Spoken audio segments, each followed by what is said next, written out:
দেগঙ্গা বিধানসভার সোহাই শেতপুর ৬৮ নম্বর বুথে দেগঙ্গার তৃণমূল প্রার্থী আনিসুর রহমানকে ঘিরে ধরে চোর চোর স্লোগান। সোশ্যাল মিডিয়ায় সেই ছবি ভাইরাল। মঙ্গলবার রাতে তৃণমূল প্রার্থী আনিসুর রহমান বিদেশ বাইকে চেপে বুথ এজেন্টদের কাগজে সমস্যা থাকার জন্য সেখানে গিয়েছিলেন, কিন্তু কিছু গুন্ডা বাহিনী তাকে ঘিরে ধরে চোর চোর স্লোগান ও বিক্ষোভ দেখায় বলে অভিযোগ। তৃণমূলের তরফে জানানো হয়েছে এজেন্টের সমস্যা ছিল সই করা নিয়ে, সে কারণে তিনি গিয়েছিলেন। অযথাই তাকে হেনস্থা করা হয়। এদের বিচার আগামী দিনে হবে। এদের বিচার আগামী দিনে দেগঙ্গার মানুষ করবে। ভোট আজকে 12টা বেজে গেছে, মানে আজকে ভোট। আজকেই সকাল থেকে এদের বিচার হবে, যার ফলাফল 4 তারিখ হবে।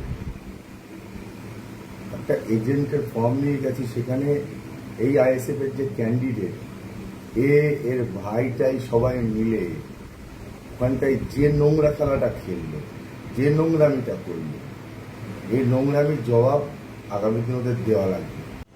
যদিও আইএসএফ এর পাল্টা অভিযোগ, তৃণমূল প্রার্থী আনিসুর রহমান বিদেশ টাকা বিলি করছিল সাধারণ মানুষকে। আনিসুর রহমান বিদেশ তৃণমূলের প্রার্থী রাত 12টার পর এসে নির্বাচনী বিধি ভঙ্গ করে এসে কিছু কিছু মানুষকে টাকা পয়সা দেয় এবং সাধারণ মানুষ দেখতে পেয়ে ওদেরকে তাড়া করে, চোর চোর করে ওরা পালিয়ে যায় ঘটনাস্থল। এবং উনি যে আইএসএফ এর বিরুদ্ধে কথা বলছেন। বীজপুর বিধানসভা কেন্দ্রের অন্তর্গত কাঁচরাপাড়ায় তৃণমূল কাউন্সিলরের সঙ্গে বিজেপি প্রার্থীর বচসা থেকে হাতাহাতি। বুথের 100 মিটারের মধ্যে দাঁড়িয়ে থাকাকে ঘিরে বিজেপি প্রার্থীর সঙ্গে বচসা।